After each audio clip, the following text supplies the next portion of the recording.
اگرچہ میں اس موضوع پہ تقریریں کر چکا ہوں، لیکن آج پھر اس گفتگو کے حوالے سے بات چیزیں تازہ کرتا ہوں۔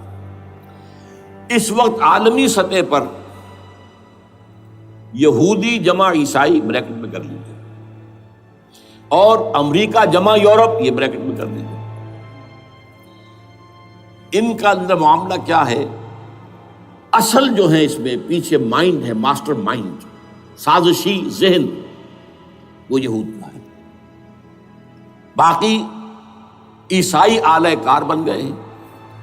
جو 100% آلہ کار ہے یہود کا وہ پروٹیسٹنٹس ہیں۔ پروٹیسٹنٹزم یہود ہی نے پیدا کرایا تھا، یہود ہی نے یورپ کے اندر سود کا رواج شروع کروایا، ورنہ سود حرام تھا وہاں پر بھی، یوزری بھی اور کمرشل انٹرسٹ بھی، دونوں حرام تھے، یہ یہودیوں نے کروایا۔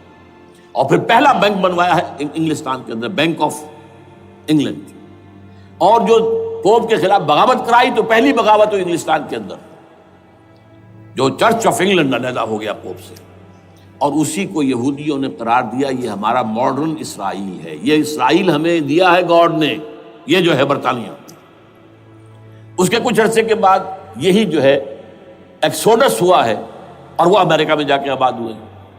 لہذا امریکہ کو بھی جیوز نے کہا ہے دس از اندر اسرائیل، یہ ہے ہمارے اصل اسرائیل، ماڈرن اسرائیل یہ ہے، اس لیے کہ جو انہیں وہاں پر اقتدار حاصل ہوا ہے، جو قوت حاصل ہوئی ہے، جس قدر دولت انہوں نے وہاں جمع کی ہے، وہاں کے جس طریقے سے جکڑ لیا ہے حکومتوں کو، فرنگ کی رگے جہاں پنجے یہود میں ہے۔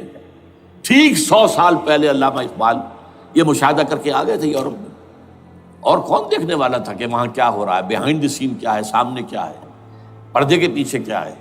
فرنگ کی رگے جہاں پنجے یہود میں ہے۔ اس وقت فرنگ کا امام تھا برطانیہ، یہ وہ سلطنت تھی جس پر سورج کبھی غروب نہیں ہوتا تھا۔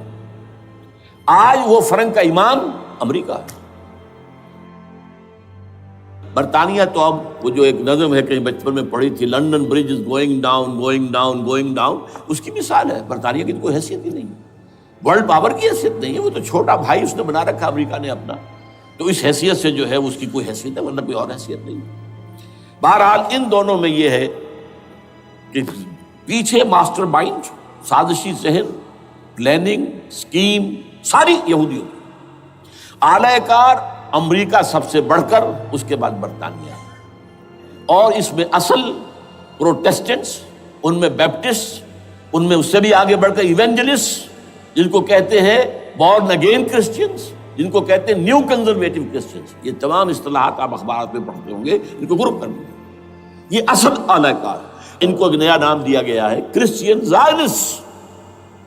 ایک یہودی زائنسٹ ہیں، سارے یہودی زائنسٹ نہیں ہیں، بہت سے یہودی ہیں جو یہ زائنسٹ کے مخالف ہیں۔ چنانچہ میری ہیوسٹن میں ملاقات ہوئی تھی ڈاکٹر وشو گرانڈ، بہت بڑا پروفیسر ایمیریٹس یہودی، لیکن یہ کہ اس نے کہا، بڑے اجتماع میں کہا، ہمارا اجلاس تھا وہاں پر، ہم نے یہ جو ہے بلایا تھا ایک یہودی، ایک عیسائی اور ایک مسلمان، تینوں جو ہیں وہ تقریریں کریں۔ انہوں نے کہا تھا کہ وی آر ناٹ سپورٹنگ اسرائیل۔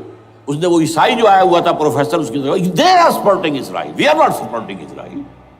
اسی طرح میری جو ہوئی تھی round table conference, round table, اس میں ایک یہودی پروفیسر تھے، وہ ہسٹری کے پروفیسر، میں نام بھول رہا ہوں ان کا، انہوں نے کہا آئی ایم اینٹی زائنزم، میں زائنزم کے خلاف ہوں۔ تو زائنزم جو ہے اصل میں ایک سیکولر یہودیوں کی تحریک ہے، اور اس کے سب سے بڑے سپورٹرز کرسچین زائنسٹ وہ امریکہ میں بیٹھے ہوئے۔ یہ ہے صورتحال۔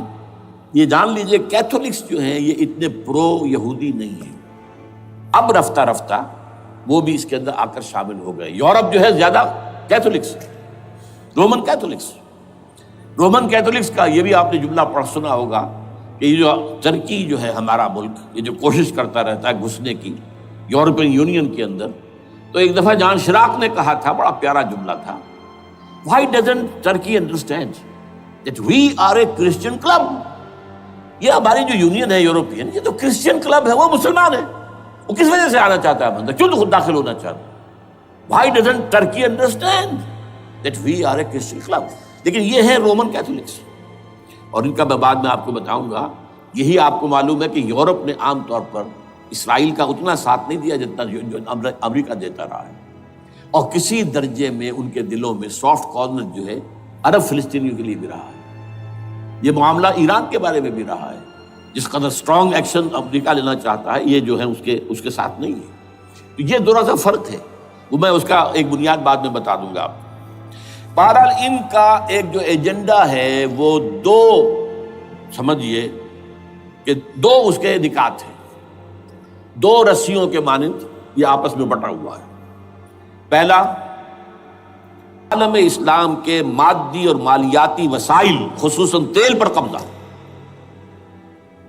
یہ ان کا دنیاوی اعتبار سے، دولت کے اعتبار سے، وسائل کے اعتبار سے اس وقت کا ایجنڈا ہے.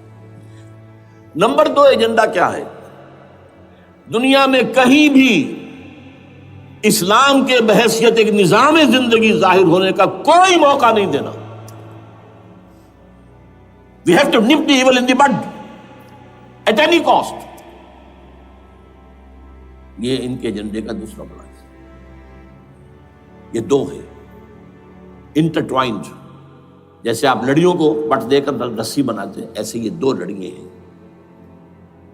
اسلام کا پولیٹیکل سوشو اکنامک سسٹم کہیں نہ آ جائے دنیا میں، ہو نہ جائے آشکارا شر پیغمبر کہیں. یہ ابلیس نے کنکلوڈ کیا ہے، وہ جو ابلیس کی مجلس شورا ہے، ہو نہ جائے آشکارا شر پیغمبر، کہیں ایسا نہ ہو کہ پیغمبر کی شریعت دنیا کے سامنے آ جائے، پیغمبر کا نظام آ جائے.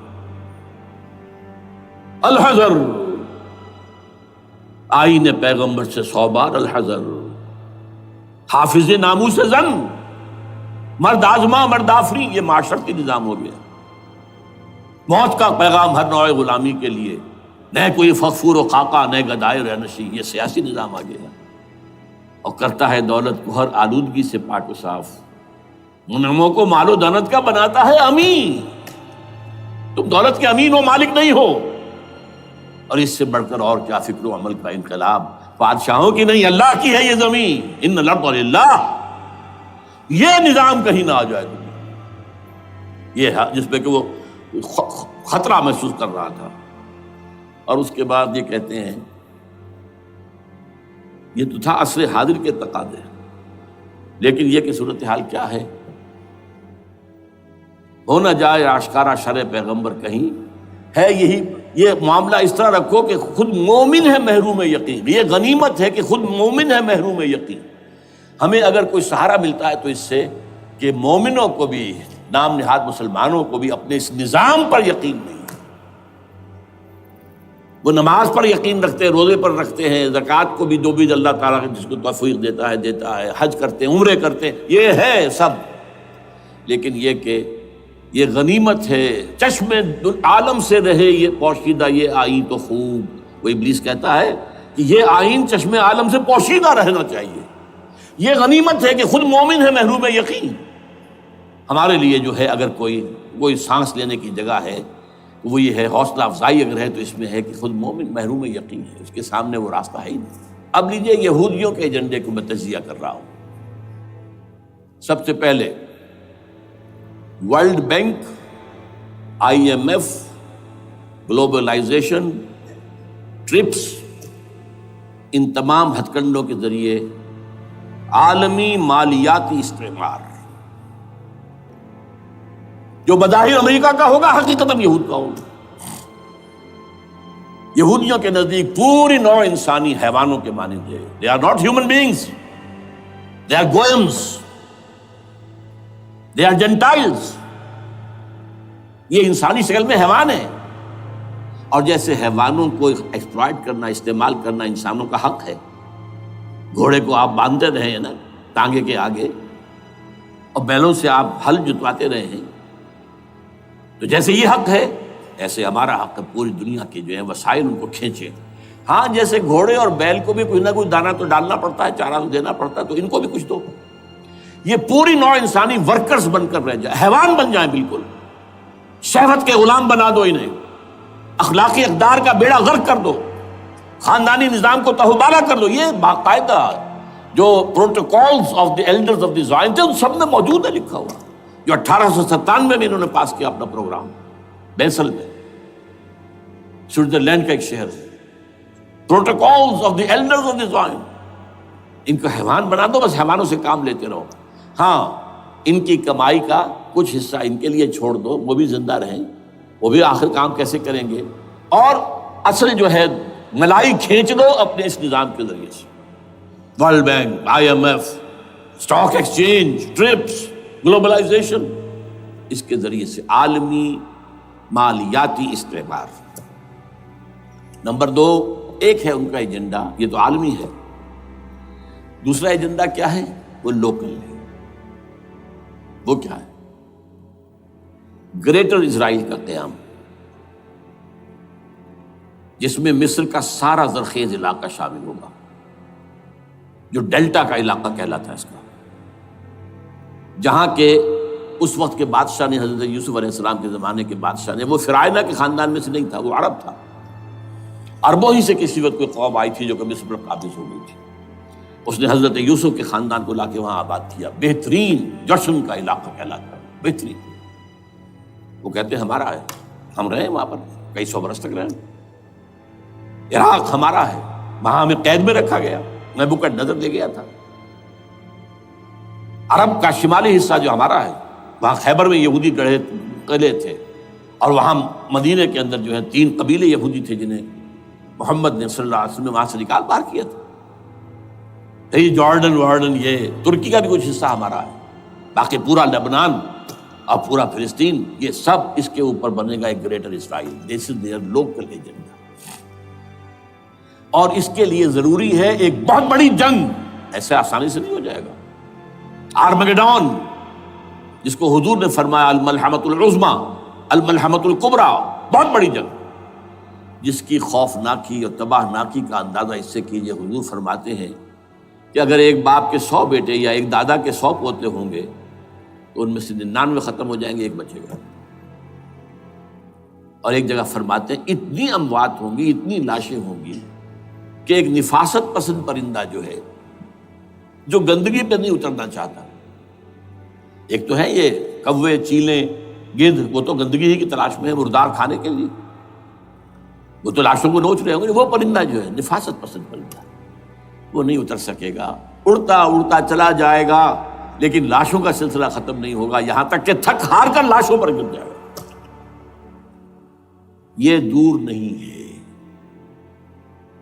اس لیے کہ اس پر متفق ہیں یہودی بھی اور عیسائی، پروٹسٹنٹس، عیسائی اس کے اوپر پوری طرح متفق ہیں۔ آرمگیڈون، جسے آپ 3rd ورلڈ وار کہہ لیں، الملحمۃ العظمیٰ کہہ لیں، الملحمۃ الکبریٰ کہہ لیں حضور کے الفاظ میں، یہ آئے گی۔ اس کے نتیجے میں گریٹر اسرائیل بنے گا۔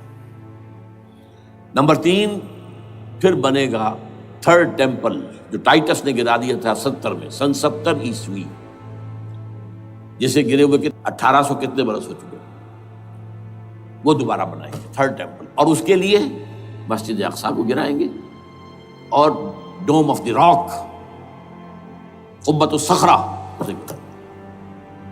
وہاں لا کر پھر اس میں کنگ ڈیونز تھرون لا کے رکھا جائے گا۔ یہ بھی میرے علم میں پہلی مرتبہ اسی ٹرمپٹ رسالے سے آیا۔ وہ کیا ہے؟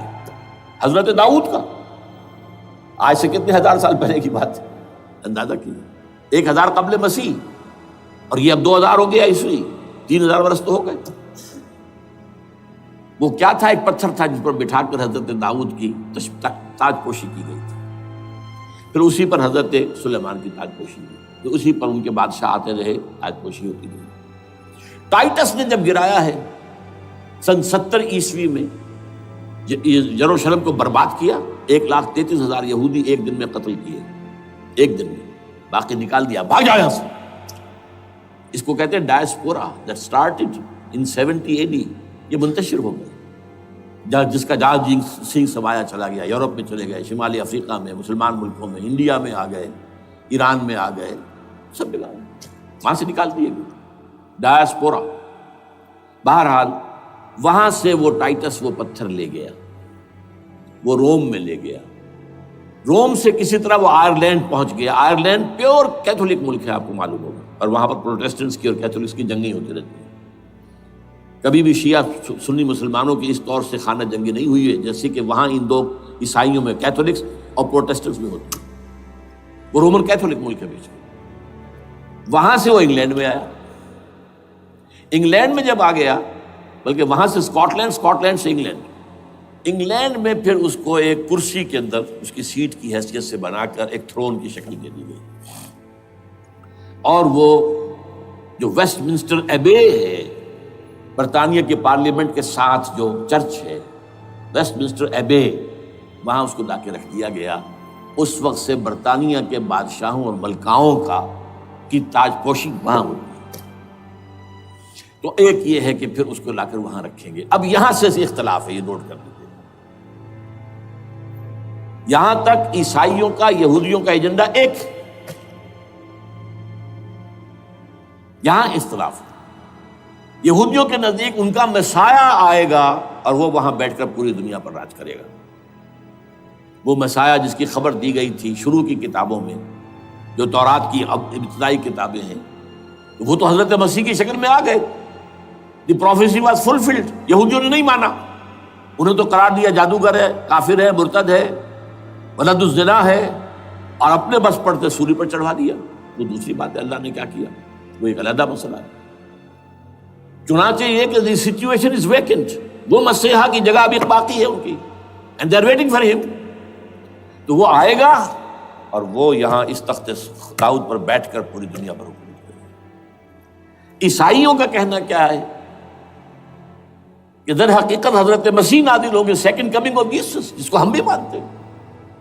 اگرچہ ہوگا کیسے، حالات و واقعات کا کیا ہمارے نزدیک رنگ ہے وہ کچھ مختلف ہے، وہ میں بیان نہیں کر سکتا۔ حضرت مسیح علیہ السلام پھر اس تخت پر بیٹھیں گے ان کے عیسائیوں کے مطابق۔ چنانچہ پوپ جو مر گیا ہے، پال سیکنڈ، اس کو یہ ٹرمپٹ والے کہتے ہیں شیطان، اور ان کا کہنا یہ ہے کہ اس شیطان نے the old ancient holy Roman empire کو ریوائیو کیا ہے یونائٹڈ یورپ بنا کر۔ اور ان کا مقصد کیا ہے کہ یہ فلسطین میں ایک رومن کیتھولک حکومت قائم کرنا چاہتے ہیں۔ یہودی اپنی حکومت چاہتے جو ہے، اور وہ اپنی حکومت چاہتے ہیں۔ یہ ان کا کہنا ہے، یہ میں نہیں جانتا کہ اس میں کس حد تک ان ایک دوسرے پر الزام درست ہے۔ لیکن جیسے کہ آپ کو معلوم ہے کہ انڈونیشیا کے اندر بھی ہوا تھا، ایک جزیرے کو تقسیم کر دیا، ایک حصہ جو ہے اس کا وہ رومن کیتھولک ریاست بن گیا ہے۔ شاید نائجیریا میں بھی اس طرح کا معاملہ ہوا ہے تھوڑے علاقے کے اندر، وغیرہ وغیرہ۔ تو یہ ہے، لیکن بہرحال یہ ان کا۔ عیسائیوں کا معاملہ کیا ہے؟ میں نے جیسا کہ بتایا کہ یہ تو اس ایجنڈے کے اندر متفق ہے، اور عیسائی بھی ورلڈ ڈومینیشن، مالیاتی جو ہے استعمار، اس کے لیے کوشاں ہیں۔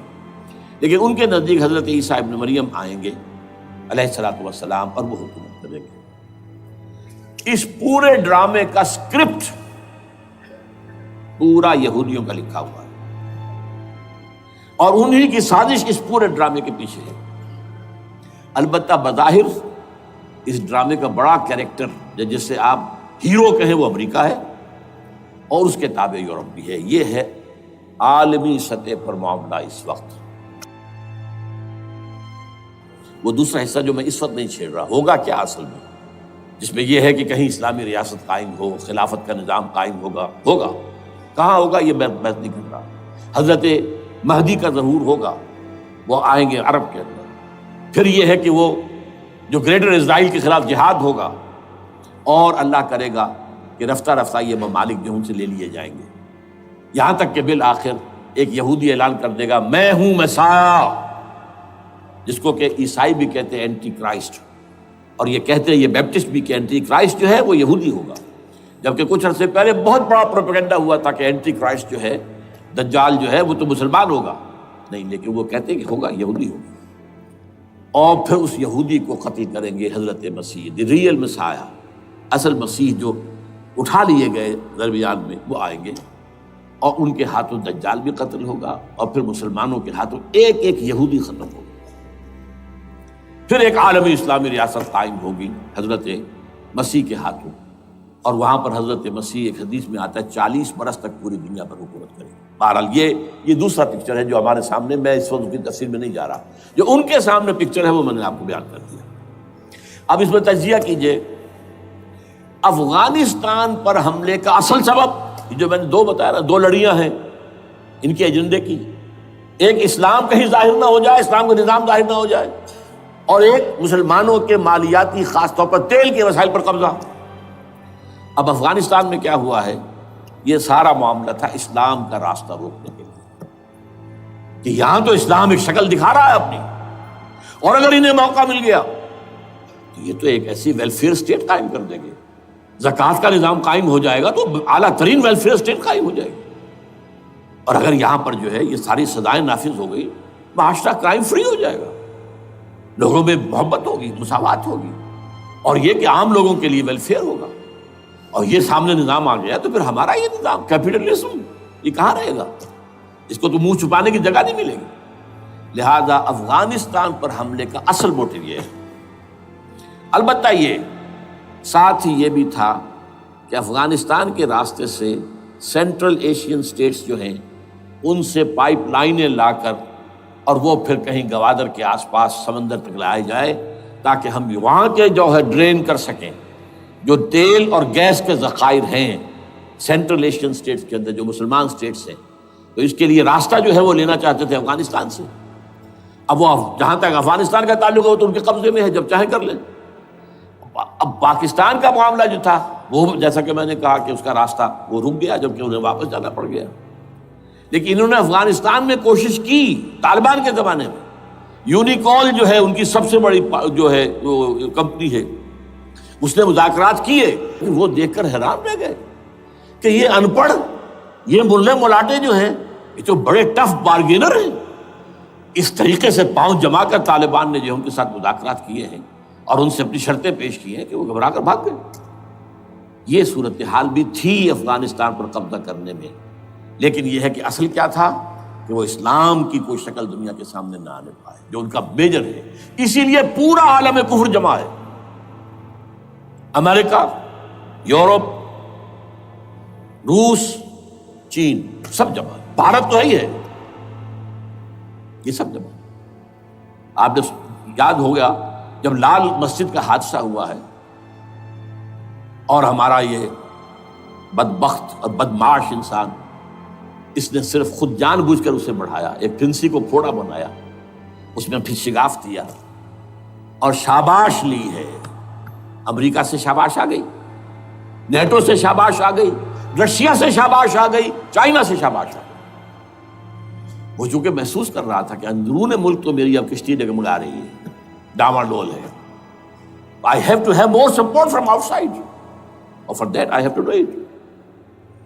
کہ دیکھو میرے عین قلب میں پاکستان کے یہ پھوڑا نکل آیا تھا، یہ بنیاد پرستی کا اور یہ شدت پسندی کا اور یہ تنگ نظری کا اور یہ فلاں کا، یہ دہشت گردی کا، اور میں نے دیکھو کیسے اس میں چیرا دیا ہے، کتنے لوگوں کو ختم کر دیا ہے۔ اچھا، اس میں یہ بھی ذہن میں رکھیے کہ افغانستان کے بارے میں یہودیوں کے علم میں ہے کہ حضور کی حدیثیں کیا ہے۔ حضور کی حدیث ہے یخرج من خراسان رایات سود، خراسان کے علاقے سے کالے جھنڈے لے کر فوجیں چلیں گی، لا یردھا شیء، کوئی طاقت ان کو رخ نہیں موڑ سکے گی، حتیٰ تنصب بیلیا، یہاں تک کہ وہ آ کے بیت المقدس میں جھنڈے گاڑ دیے جائیں۔ دے نو اٹ، یہ جان لیجیے، یہ لوگ پڑھے لکھے لوگ ہیں۔ میں آپ کو ایک واقعہ سناتا ہوں۔ جب 1967 میں یہودیوں کو فتح ہوئی بہت بڑی، اور پورا یروشلم اب ان کے قبضے میں آ گیا، ایسٹ یروشلم جو کہ ابھی جارڈن کے قبضے میں تھا، تو جب موشے دایان تھا وہ کانا، وہ داخل ہوا فاتح کی حیثیت سے، تو اس کے ساتھ ایک ربائی تھا بہت بڑا، چیف ربائی یہودیوں کا بہت بڑا عالم، اور وہ رو پڑا تھا، تو فتح کا وقت، خوشی کا، رویا۔ So this is the beginning of the end, یہ الفاظ آئے اخبارات کے اندر، گویا کہ اب یہ آخری ڈرامہ جو ہے شروع ہو گیا ہے۔ وہ آخری ڈرامہ انہیں معلوم ہے، ان کی تباہی پر ختم ہونا ہے۔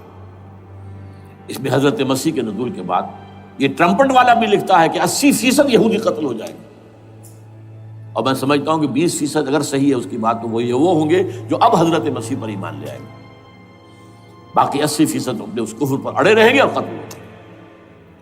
اسی طرح حضور کی ایک حدیث ہے کہ جب یہودیوں کا قتل عام ہو رہا ہوگا، اگر مسلمان قتل کریں گے، تو اگر کسی درخت کے پیچھے یہودی چھپا ہوگا تو درخت پکارے گا، اے مسلمان، یا عبداللہ آؤ ادھر، یہ میرے پیچھے یہودی چھپا ہوا، قتل کرو اسے۔ کسی پتھر کے پیچھے چھپے گا تو پتھر بولے گا، سوائے ایک درخت غرقد کے، کہ غرقد یہودیوں کا درخت ہے، وہ پناہ دے گا۔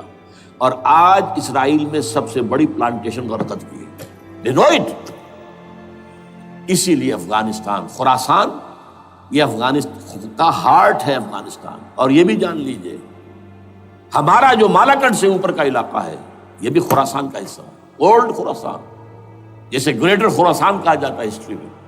ایک میں نے ایرانی سے پوچھا تھا اس کے بارے میں، تو اس نے کہا خراسان ہمارا ایک صوبہ ہے۔ میں نے کہا وہ تو مجھے معلوم ہے، جس کا دارالخلافہ مشہد ہے اور یہ ان کا مقدس شہر ہے، وہ تو اسے مکے کی طرح سمجھتے ہیں۔ بہرحال میں نے کہا میں پوچھ رہا ہوں پرانا خراسان بزرگ، تو خراسان بزرگ کا انہوں نے بتایا پورا افغانستان اس میں شامل، اور پھر یہ اسٹیٹس جو ہیں سینٹرل ایشین اسٹیٹس، اور ایران کا ایک حصہ اور پاکستان کا ایک حصہ، یہ جو مالاکنڈ کہلاتا ہے۔ اور یہ بڑی معنی خیز بات ہے کہ وہیں مالاکنڈ سے تحریک چلی ہے، جو اصل تحریک ہے طالبان پاکستان، وہ سوات سے چلی ہے۔ بہرحال اس وجہ سے، اس پہلو سے یہ جو ہے افغانستان پر حملے کا سب سے بڑا سبب وہ تھا۔ دوسرا جو تھا وہ یہ کہ ان کو جو پائپ لائن لے کے آنی تھی اس کے لیے، لیکن وہ ظاہر بات ہے کہ اس میں جو ہے جو طالبان نے وہ ان کی چکمے میں نہیں آئے۔ اس پر ایک کتاب ہے کہ جو انگریزی میں ہے عابد اللہ جان کی، Afghanistan the genesis of the last crusade, Afghanistan سے آخری صلیبی جنگ کا سلسلہ شروع ہو رہا ہے۔ بہت جو ہے چشم کشا ہے، معلومات افزا ہے، انگریزی میں ہے۔ اچھا، عراق میں معاملہ برعکس تھا۔ عراق میں تیل کا معاملہ بھی تھا تو وہ صرف امریکہ کا تھا۔ جو یورپ ہے وہ زیادہ تر کیسپین کے ایریا کے تیل کی طرف نگاہیں رکھتا ہے۔ یہ جو ہے یہ اصل میں سارا جو ہے یہ امریکہ کا معاملہ۔ اور دوسری طرف یہ کہ یہاں کو مذہبی سلسلہ نہیں تھا، حالانکہ تھا، وہ یہودیوں کا تھا۔ وہ کیا تھا؟ Extension, first step towards the establishment of Greater Israel. یہ بات اچھی طرح سمجھ لیں۔ یہاں پہ تیل کا معاملہ بھی، میں نے کہا تھا نا، دو لڑیاں ہیں جو چل رہی ہیں۔ تیل کا معاملہ یہاں خاص طور پر ہے، عراق کے اندر زیادہ، افغانستان میں بہت کم۔ لیکن یہ کہ یہاں پر بھی جو اصل ہے، بیہائنڈ دی سین، جو اصل چیز کیا ہے کہ گریٹر اسرائیل کے قیام کی طرف پہلا قدم۔ میں یاد دلاتا ہوں آپ کو، جب فرسٹ گلف وار ہوئی تھی جس میں عراق کا بھرکس نکال دیا گیا تھا، اس کے اختتام پر کہا تھا شوارز کرافٹ، جو ان کا کمانڈر ان چیف تھا الائڈ فورسز کا، اس نے صاف کہا تھا، مجھے آج تک ایک لفظ یاد ہے، We fought this war for the protection of Israel.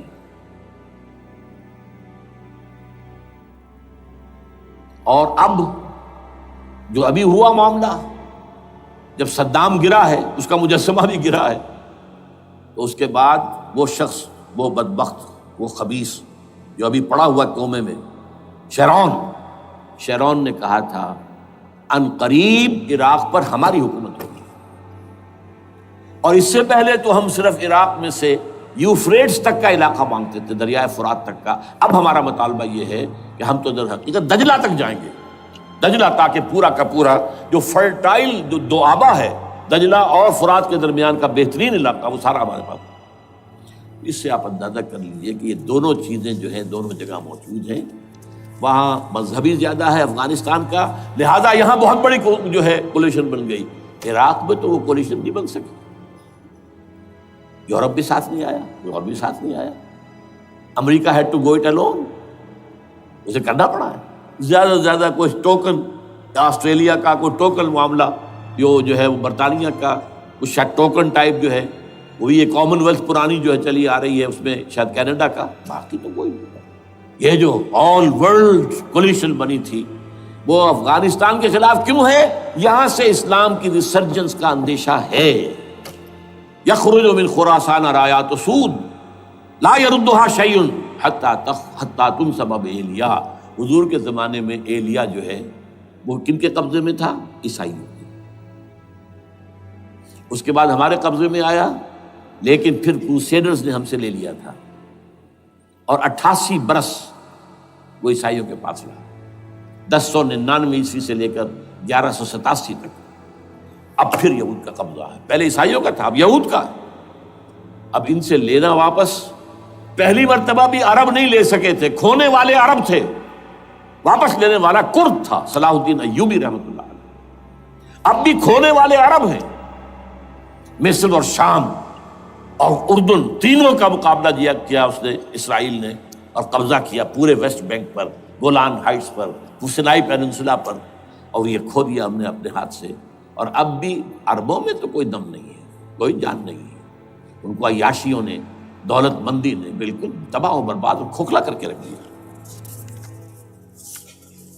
بہرحال یہ جو چیزیں میں نے آپ کو بتائی ہیں، یہ تو وہ پلانز ہیں جو سب شیاطین جن و انس کے پروگرام ہیں. وہ جیسے کہ کبھی کہا تھا خمینی صاحب نے، شیطان بزرگ، دی گریٹسٹ شیطن، امریکہ.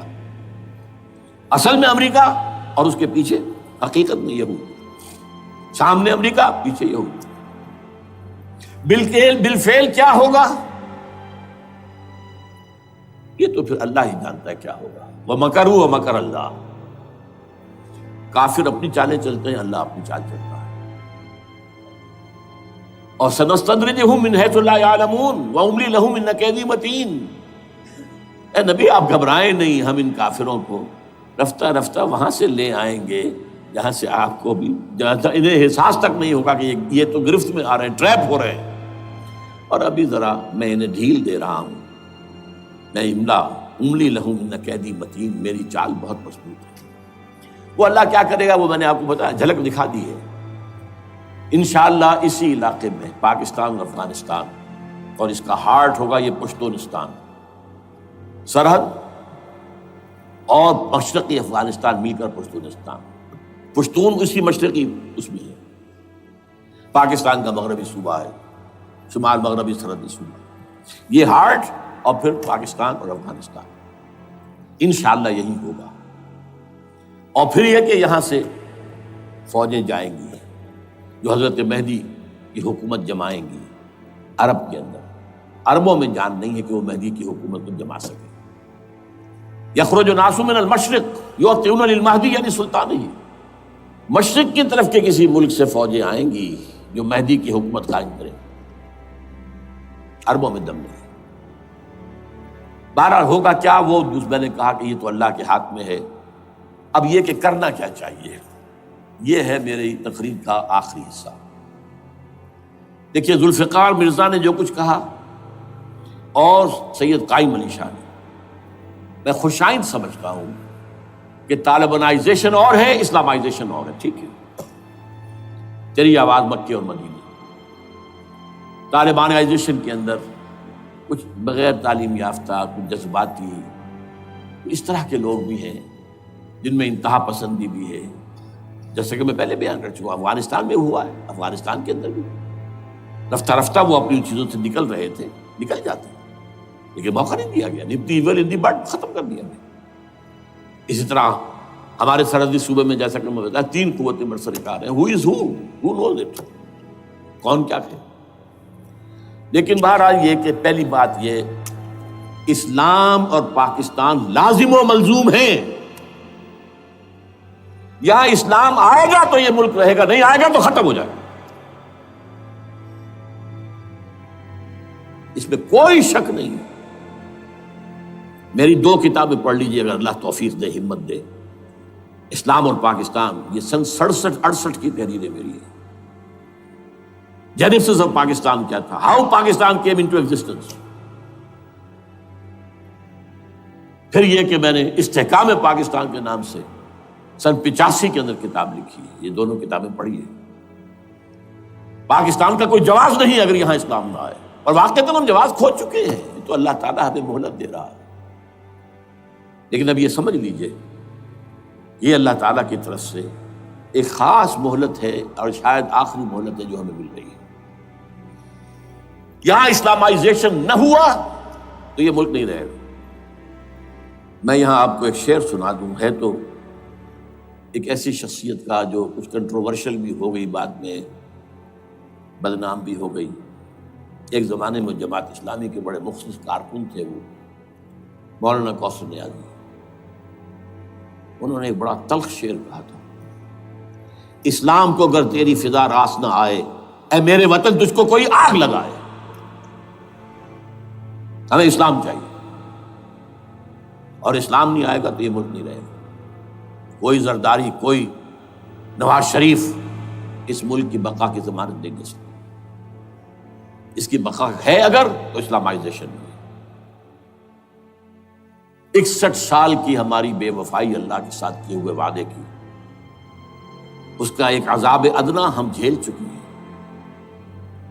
71 یاد کی، سن 71 پاکستان 2 لخت، 93,000 مسلمان پاکستانی بھارت کی قید میں بھیڑوں بکریوں کی طرح ہانک کر لے جائے گئے، ٹرکوں میں بھر بھر کر، جیسے کہ ڈیرہ غازی خان سے بھیڑیں بکریاں آتی ہیں لاہور میں ذبح ہونے کے لیے، کنسنٹریشن کیمپس میں۔ ہمارے ٹائیگر نامی جرنیل نے پیش کیا اپنا ریوالور، کتنے لوگ مارے گئے، کتنا فساد ہوا، مسلمان کے ہاتھوں مسلمانوں کا خون کتنا ہوا۔ یہ اللہ کا ایک خاص عذاب ہوتا ہے۔ میں نے وہ آیت آپ کو سنائی تھی، قل هو القادر على ان يبعث عليكم عذابا من فوقكم او من تحت ارجلكم۔ اے نبی سے کہہ دیجیے اللہ اس پر قدرت رکھتا ہے، جب چاہے تم پر کوئی عذاب اوپر سے بھیج دے، تمہاری زمین کے نیچے سے نکال دے۔ زلزلہ آیا تھا کہ نہیں؟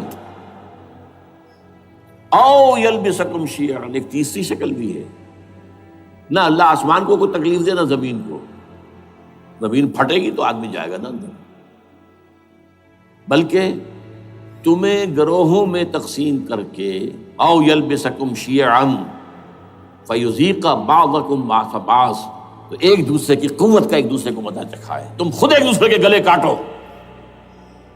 ہمیں کسی اور قوم کو تکلیف دینے کی ضرورت نہیں ہوگی، یہ کام ہمارے ساتھ ہو چکا ہے 1971 میں۔ بہرحال اب اس کے بعد بھی تاخیر تو ہماری جو کی توں ہے، اب ہم اس جگہ پر پہنچ گئے کہ شاید اب عذاب الاکبر آنے والا ہے۔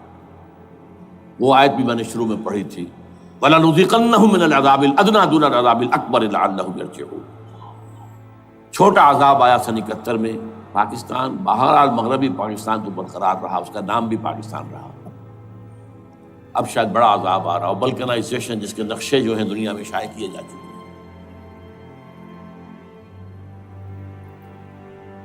اور اس اسلامائزیشن کے لیے جو میں کہہ رہا ہوں کہ اس کے بغیر یہاں پاکستان نہیں رہے گا، اس کے لیے اس کی جو دستوری، تدریجی، قانونی، پرامن اگر راستہ اختیار نہ کیا گیا تو ملیٹنسی بڑھے گی، یہ رکنے والی نہیں ہے۔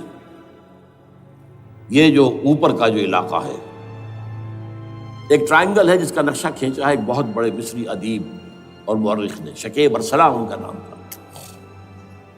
انہوں نے کہا ہے کہ یہ پامیر سطح مرتفع جو ہے، پامیر جسے روف آف دی ورلڈ کہا جاتا ہے، اس سے پہاڑوں کے سلسلے نکلتے ہیں، کوئی چین کی طرف چلا گیا، کوئی تبت کی طرف چلا گیا، جو قراقرم ادھر آ گیا پاکستان کی طرف، ہمالیہ آ گیا پاکستان انڈیا کی طرف، ادھر ہندو کش چلا گیا افغانستان میں۔ یہ سب جیسے کہ ایک جو پہیہ ہوتا ہے، اس کے جو لگے ہوتے ہیں سپوکس جنہیں کہتے ہیں۔ اس نے کہا کہ ایک طرف ہمالیہ اور ایک طرف ہندو کش، اس کے درمیان میں جو قوم رہتی ہے، اب نوٹ کر لیجیے، یہ ہمالیہ کا اینڈ جو ہے مغربی، وہ کیا ہے، یہ نتیا گلی وغیرہ اسی کا حصہ ہے، اس کے بعد ختم، دریائے سندھ بہہ رہا ہے، لیکن اوپر جا کر وہ ٹرن دیتا ہے رائٹ کو، تو پھر اب وہ قراقرم اور ہمالیہ کے درمیان جاتا ہے، یہاں تک کہ انڈیا سے جو اس کا داخلے کا راستہ آ جاتا ہے۔ لیکن یہ جو ہے، یہ درمیانی راستہ، یہ اصل میں ہندو کش ادھر اور ہمالیہ ادھر، اس کے درمیان جو قوم آباد ہے، اور اس ٹرائنگل کا بیس ہے مالاکنڈ کا پہاڑ، مالاکنڈ، ہمالیہ، ہندو کش۔ اس ٹرائنگل میں جو قوم آباد ہے، شکیب ارسلہ کہتا ہے اگر پوری دنیا میں اسلام کی نبضیں ڈوب جائیں تب بھی یہاں کے لوگوں میں اسلام کی نبض چلتی رہے گی۔ یہ وہ علاقہ ہے جہاں سے پاکستان کے طالبان کا آغاز ہوا، جہاں سے پرامن تحریک چلی تھی اس کا راستہ روک دیا گیا، اب وہ شدت پسندی پر آ گئے، اور یہ شدت پسندی بڑھے گی اگر آپ نے تشدد سے روکا، اگر امریکہ کے چمچے بنے رہے، اگر امریکی ایجنڈے ہی کو پورا کرتے رہے اور اپنے لوگوں کو مارتے رہے، تو جواب میں در ایک چراغ حقیقت کو گل کیا تم نے تو موج دودھ سے صد آفتاب ابھریں گے۔ یہ اب جو آ رہے ہیں، کہاں سے آ رہے ہیں آپ کے یہ خودکش حملہ آور؟ یہ وہی ان لوگوں کے رشتہ دار ہیں نا جو امریکی بمبارڈمنٹ میں مارے گئے ہیں۔ کتنے ہیں جن کے بچے ختم ہو گئے، بیٹے مر گئے۔ یہ جو ہمارے ہاں ایک کمانڈوز کے کیمپ کے اوپر جو حملہ ہوا تھا اور خودکش بمبار، جس سے کہ شاید 18-19 بہترین آپ کے کمانڈوز ختم ہوئے تھے، وہ کون تھا؟ وہ خود کمانڈو تھا، اندر کوئی اور تو جا ہی نہیں سکتا تھا، یہ کمانڈوز کا کیمپ تھا، اور اس کے میس میں لوگ کوئی جا سکے؟ وہ خود کمانڈو تھا۔ اس کی بیٹی لال مسجد کے اندر جلی تھی۔ اب آپ اندازہ کیجئے کہ اس کے دل میں جو کھول رہا تھا اس کا جذبہ، اس نے اس کو ٹھنڈا کیا خود جان دے کر۔ تو جان لیجیے، ادھر باجوڑ میں حملہ ہوا تھا، ادھر جو ہے ہماری ملٹری پریڈ کے اوپر حملہ ہو گیا۔ تو یہ بات رکے گی نہیں، اور یہ ظاہر بات ہے کہ اب شمال سے لے کر نیچے تک کی بات ہے۔ وہاں پر بھی میں نے شروع بھی کہا تھا کہ خطرہ حقیقی ہے، غیر حقیقی نہیں ہے، وہمی اور خیالی نہیں ہے۔ اس لیے کہ اب جو اس علاقے سے جا رہے ہیں ہجرت کر کے کراچی، وہی ان کی جگہ ہے، وہیں پر ان کے رشتہ دار ہیں، محسود ہیں، وزیری فلاں ہے، یہ ہے وہ ہے، وہاں وہ جا رہے ہیں۔ اور وہاں پر بھی ظاہر بات ہے کہ جو کچھ ہو رہا ہے افغانستان میں اور جو کچھ ہو رہا ہے شمال سرحدی صوبے میں، اس کا ایک تسلسل ہوگا۔ میں یہاں یہ عرض کر دوں آپ سے کہ تقریباً 4 سال قبل، بلکہ 4.5 سال، میں انتہائی مایوسی کو پہنچ چکا تھا کہ پاکستان کا وجود باقی نہیں رہے گا۔ میں نے یہی تقریر کی ہے 29 فروری سن 2004 اسی جگہ۔ پاکستان جواز کھو چکا، یہ اسلام کے نام پر تھا۔ ویئر اسلام؟ جو اسلام یہاں وہ تو بھارت میں بھی ہے، وہ تو امریکہ میں بھی ہے۔ وہ کہاں ہے اسلام کا سیاسی نظام، اسلام کا تعزیراتی نظام، اسلام کا کرمنل لا، اسلام کا سول لا، اسلام کے فیملی لاز کہاں بنائے تھے اس شخص نے جو فیلڈ مارشل بنا تھا، خود ساختہ، جو اس نے قوانین بنائے تھے؟ تمام علماء نے کہا تھا، تمام مکتبہ فکر کہ غلط ہے، تحریک کوئی نہیں اٹھائی، یہ ان کی غلطی تھی، کوتاہی تھی۔ جمہوریت کی تحریک میں شامل ہو گئے، اس پر کوئی تحریک نہیں چلائی۔ بہرحال وہ نظام کہاں ہے؟ وہ نظام تو قائم نہیں کیا۔ اس حوالے سے یہ اپنا جواز کھو چکا ہے۔ دو ریشنل ہے، ریزون دیت جسے کہتے ہیں فرینچ کے اندر، ریزون دیت کو کسی چیز کی ریزن، ریشنل آف ایگزسٹنس۔ اس کے بعد یہ ہے کہ پچھلے سال سے کچھ مایوسی میں کمی ہوئی۔ Number 1، chief justice of Pakistan Iftikhar Muhammad Chaudhry کے اندر ہمت اللہ نے دی، وہ کھڑا ہو گیا۔ جرنیلوں کے جم گھٹے کے اندر ایک سویلین آدمی جو ہے جس درجے کا مرعوب ہو سکتا ہے، آپ اس کا اندازہ کر لیجیے۔ اور اس کے بعد اسپونٹینیس موومنٹ وہ کلا ہے، انہومی شے، سوچ نہیں سکتے ہم۔ یہ موومنٹ جو ہے یہ کوئی اسٹریٹ ارچنز کی چلائی ہوئی نہیں ہے، یہ ہمارے ہاں کے گاموں ماجوں کی نہیں ہے، بلکہ یہ تو پڑھے لکھے لوگ، وکیل، کالے کوٹ، کالی ٹائیاں، پینٹ، یہ جو سختیاں جھیلی ہیں انہوں نے، ابھی تک وہ تحریک چل رہی ہے۔ اگر سے ظاہر بات ہے وقت گزرنے کے ساتھ ساتھ اس کی وہ تیزی اور تندی میں تو کمی آئی، اور حکومت کو موقع ملا ان کے اندر کوئی رفت پیدا کرنے کا بھی۔ لیکن بہرحال ان دونوں چیزوں سے میری مایوسی میں قدرے کمی ہوئی۔ اب دوسری بات وہ تھی 18 فروری کے الیکشن کا پرامن طور پر منعقد ہو جانا۔ میں یہ سمجھتا تھا کہ جو اس کے اندر دخل اندازی ہے، رگنگ ہو گئی ہوئے، کیسے ممکن ہے پاکستان میں الیکشن ہو اور رگنگ نہ ہو؟ پھر تحریک چلے ہی چلے، کیونکہ تحریک تو چل رہی ہے پہلے سے، صرف اس کے اوپر تیل اور ڈالنا ہے نا، اور پھر بدامنی ہوئی ہو، اور پھر دونوں طرف گدھ بیٹھے ہوئے ہیں، یہ NATO forces in the west Indian forces on the east. They will march into Pakistan. اور پاکستان کے ایٹمی دانت توڑ کر Pakistan will be put at the mercy of India, Bharat. Now do whatever you like. Condoleezza Rice کا میں آپ کو بیان سنا چکا ہوں. پاکستان کے مستقبل کا فیصلہ امریکہ اور بھارت بھی کرتا.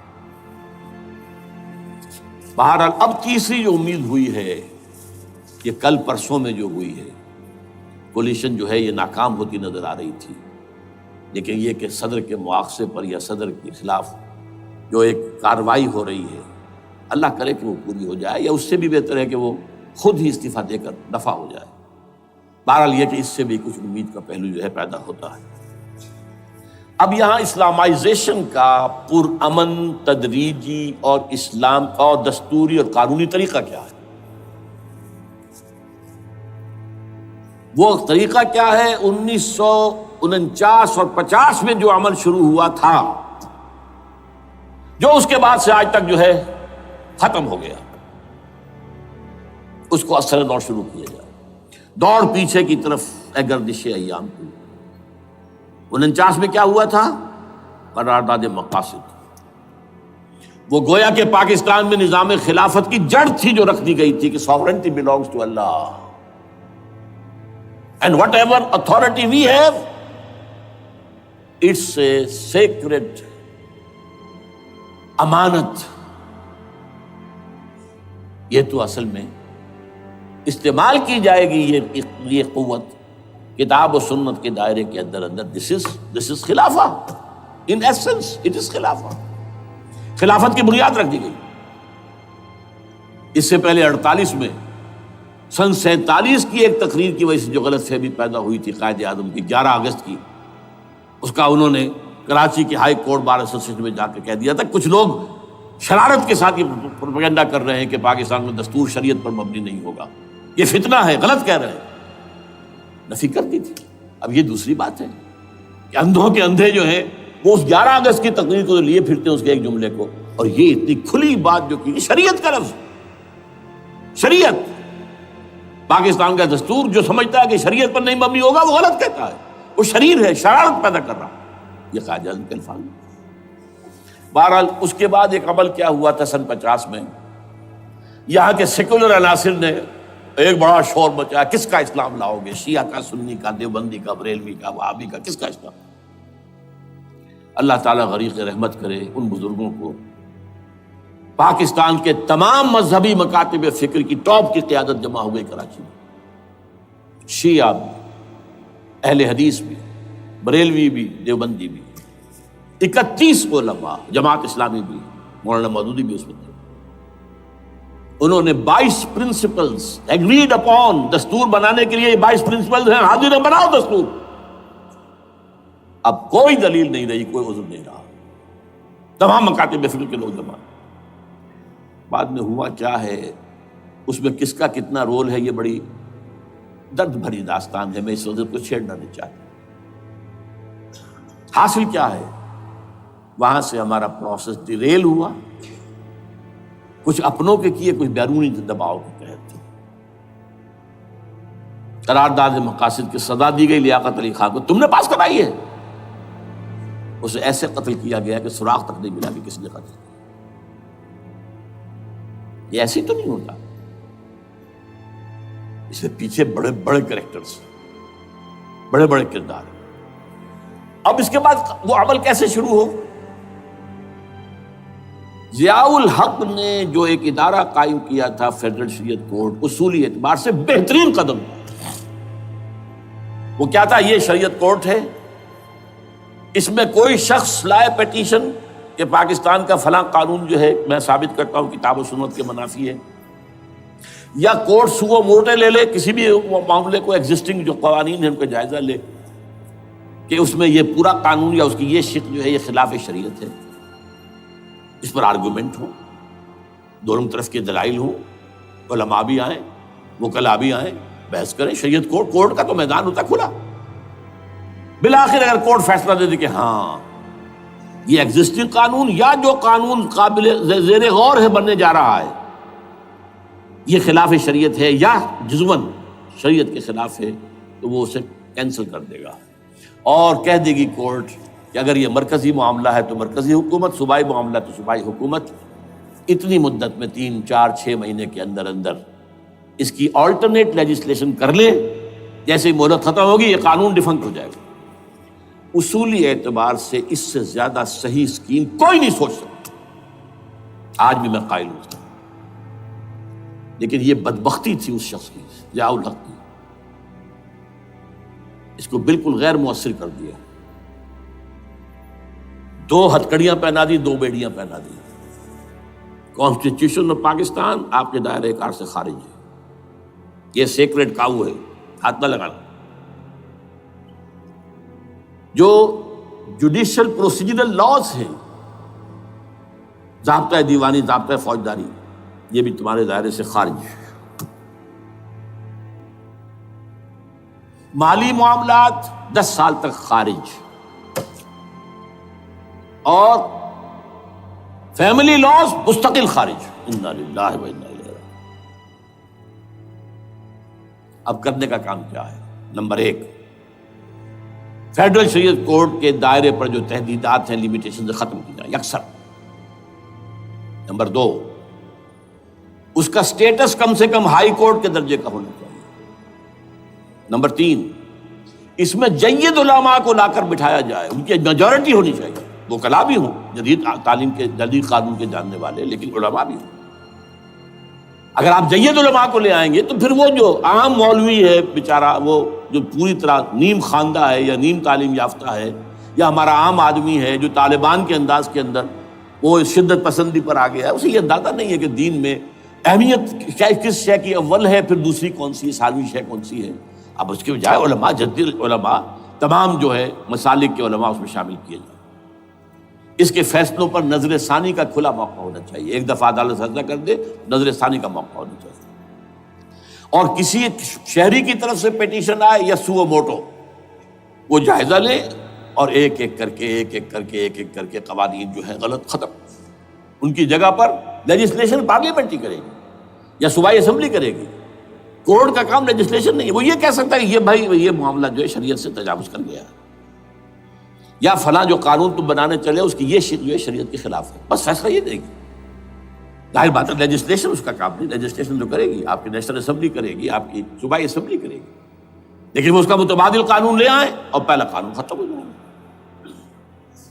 اچھا، اس عرصے کے دوران جو کونسل آف اسلامک آئیڈیالوجی پر ارب روپیہ خرچ ہوا ہے، اس کی رپورٹوں کے انبار لگ گئے ہیں، کسی ایک سفارش کو بھی آج تک پارلیمنٹ میں پیش نہیں کیا گیا، اور اس میں جید علماء رہے ہیں اور تمام مکاتب فکر کے علماء رہے ہیں۔ ان کی رپورٹوں کو رفتہ رفتہ پارلیمنٹ کے سامنے لایا جائے اور ان کے ذریعے سے نئی قانون سازی کی جائے۔ اگر آپ یہ قانونی دستوری راستہ کھول دیں گے اور تجدیداً اس طریقے سے Islamisation of laws of Pakistan ہو جائے تو ظاہر بات ہے کہ پھر جو دہشت گرد ہیں، دہشت پسند ہیں، جن کو آپ خطرہ کہہ رہے ہیں، خطرہ، طالبان آنند، طالبان آ گئے، طالبان آ رہے ہیں، اب ڈرو اور بچو اور مقابلے کی تیاری کرو اور اسلحہ تیار کرو، اگر یہ کام کریں گے تو پھر ظاہر بات ہے کہ وہ تو فساد ہوگا، اور فساد کا نتیجہ کیا نکلے وہ اللہ ہی بہتر جانتا ہے۔ لیکن یہ پروسیس جو میں نے بیان کیا ہے، اگر اس پر عمل ہو جائے تو یہ وہ پروسیس ہے جسے جنرل حمید گل نے کہا تھا کہ اگر ایسا ہو جائے تو یہ سافٹ ریولوشن ہوگا، بغیر تشدد کے، بغیر کسی اور کے۔ اگر نیت ٹھیک ہے اور اگر یہ واقعی جیسے قائم علی شاہ نے سمجھ لیا ہے اور جیسے کہ ذوالفقار مرزا نے سمجھ لیا ہے، اسلامائزیشن، اگر اس کو سب سمجھ لے، زرداری بھی سمجھ لے اور نواز شریف بھی سمجھ لے اور سب سمجھ لے، تو ظاہر بات ہے کہ پھر کسی توڑ پھوڑ کے بغیر، کسی اور بدامنی کے بغیر، کسی تشدد کے بغیر اسلامائزیشن یہاں ہو جائے تو سب کے دل خوش ہو جائیں گے، اور یہ سارا جو بھی تشدد ہے، یہ دہشت گردی ہے، اس کے راستے بند ہو جائیں گے۔ اگر ایسا نہیں کرتے تو غیر تعلیم یافتہ یا نیم تعلیم یافتہ، جن کو کوئی پورا تصور نہیں ہے، نہ دنیا کے حالات کا علم ہے، نہ شریعت کے جو اصل مصادر اور منابع ہیں، اصل سورسز، ان تک رسائی ہے، بس کچھ چیزیں سن رکھی ہیں۔ یہ تو معلوم ہے انہیں کہ داڑھی رکھنی ہے، سنت ہے، لیکن یہ کہ یہ فرض تو نہیں ہے بھائی، پھر اس کی کوئی خاص مقدار تو معین نہیں ہے، یہ تو نہیں جانتے۔ ویڈیوز ہیں، آڈیوز ہیں، ان میں گانے ہیں، اس میں آپ کو معلوم ہے کہ عریانیت ہے، جو بھی ویڈیوز ہیں، اور وہ تو ان کو جلائیں گے ان کی دکانوں میں۔ آپ تعلیم دے رہے ہیں لڑکیوں کو، وہ جانتے ہیں جو تعلیم آپ دینا چاہتے ہیں، آپ تو ڈانس کی تعلیم کو بھی وہاں پر نافذ کر رہے ہیں۔ آپ نے تو تعلیم کا شعبہ ہی دے دیا اسماعیلیوں کے ہاتھ میں، لہذا ان کا تو رد عمل ہوگا، ہوئے۔ اس کا راستہ اگر روکنا ہے تو اس پروسیس سے جو میں نے بیان کر دیا ہے، جس کو میں بیان کر رہا ہوں نہ معلوم کب سے۔ نواز شریف صاحب، ان کے والد میاں محمد شریف صاحب مرحوم، اور شہباز شریف صاحب اور عباس شریف صاحب چاروں میرے پاس آئے تھے، 2 دفعہ آئے تھے، اور میں نے یہ ترمیمی بل پیش کیا تھا جس کے آئٹم میں نے آپ کو گنوا دیے۔ بہرحال نہیں کیا کچھ انہوں نے، لیکن یہ کہ اگر یہ نہیں کریں گے تو یہ کہ دوسری طرف یہ سمجھ لیجئے اس وقت پاکستان کے دینی مدرسوں میں شدید تحریک چل رہی ہے۔ لال مسجد یہ ایک سمبل بن چکا ہے، یہ ایک علامت ہے، اور یہ ملیٹنسی کی طرف بہت بڑی تعداد میں، خاص طور پر جو طالب علم ہیں عربی مدارس کے، طالبان کی سورس یہی تو ہے نا، یہی تھے جن سے کہ افغانستان میں طالبان ابھرے تھے اور یہیں سے پاکستان کو ابھر رہے ہیں۔ ان کے اندر شدید لہر ہے، اور کوئی بہت بڑا فساد ہو گیا اگر خدا نہ خواستہ تو that will be the end of Pakistan. اس سے بچنا ہے تو وہ راستہ اختیار کریں جو میں نے بیان کر دیا ہے، جو میں سال سے بیان کر رہا ہوں۔ دستور کا ترمیمی بل بنا کر دیا ہے، اسے عام بھی کیا ہے۔ البتہ اس عرصے میں ظاہر بات ہے کہ ہم کیا کریں گے، ہمارا کوئی پروگرام کسی ملیٹنسی کے رہ جانے کا نہیں ہے، ہم اسے مفید نہیں سمجھتے بلکہ مضر سمجھتے، یہ کاؤنٹر پروڈکٹیو ہے۔ ہمارے سامنے پروگرام کیا ہے؟ 6 نکاتی پروگرام، بڑے پیمانے پر دعوت ایمان بذریعہ قرآن، نمبر 1۔ میری تمام سرگزشت کھوئے ہوئوں کو جستجو، میری سرگزشت جو ہے 50 سال سے اسی میں ہے، قرآن کا پڑھنا، پڑھانا، سیکھنا، سکھانا، عام کرنا، اور الحمدللہ ایک بڑی ٹیم تیار کر دی ہے میں نے اللہ کے فضل سے، جو یہ کام کر رہی ہے۔ دعوت ایمان بذریعہ قرآن، اور جو ایمان واقعتاً لے آئیں، جس کا ثبوت ہوگا شریعت پر عمل، جس چیز پر عمل کیا جا سکتا اور نہیں کرتے تو آپ مجرم۔ ہاں ظاہر بات ہے، اس سے ایک حصہ ایسا ہے جس پر آپ عمل نہیں کر سکتے جب تک کہ نظام نہ بدل جائے۔ چور کا ہاتھ میں نہیں کاٹ سکتا، آپ نہیں کاٹ سکتے، لیکن جتنے پر عمل ممکن ہے اس پر عمل۔ ایسے لوگوں کو آرگنائز کیا جائے، بیعت کا نظام، مسنون نظام، قرآن میں معصور، مسنون، منصوص، یہ سارا نظام اس کی بنیاد۔ ایک آدمی کا، وہ آدمی کہے کہ بڑھو تو بڑھو، وہ کہے کہ رک جاؤ تو رک جاؤ۔ نمبر 3، ان لوگوں کا تزکیہ، اور میں بتا چکا ہوں تزکیہ اور تربیت۔ تزکیہ کس بات کی؟ کوئی امنگ، کوئی ولولہ، کوئی مقصد، کوئی تمنا دل میں نہ رہے سوائے اللہ کی رضا کی۔ حکومت مطلوب نہ ہو، اقتدار مطلوب نہ ہو، مال و دولت مطلوب نہ ہو، اللہ کی رضا اور آخرت کی فلاح۔ ہر تمنا دل سے رخصت ہو گئی، حضرت مجذوب کا مصرع، اب تو آجا، اب تو خلوت ہو گئی، اے اللہ تو آجا میرے دل میں، میرے دل سے ہر تمنا نکل چکی ہے، خلوت ہے۔ اور تربیت کس کی؟ کہ تیاری ہو جائے اس بات کی کہ تن من دھن سب لگا دیں گے، جان بھی دے دیں گے جب موقع آئے۔ چوتھا کیا؟ کہ جب تک یہ تعداد کافی نہ ہو، یہ نہیں ہے کہ 150 آدمی لے کر کسی ایک جگہ پر کسی لال مسجد کو ہم مرکز بنا کر بیٹھ جائیں، نعرہ لگا دیں گے، گیر جماعت، اور وہ بھی معتدل تعداد پہ، وہ جب تک نہیں ہوتی تو ہم یہی 3 کام کریں گے۔ دعوت ایمان بذریعہ قرآن، تنظیم بذریعہ بیعت، مسنون بیعت، تزکیہ اور تربیت کرتے رہیں گے۔ بانشہ درویشی در ساز دمادم زن، دمادم زن، دمادم، یہی کام کرتے رہو۔ نو ملیٹنسی، نو الیکشنز۔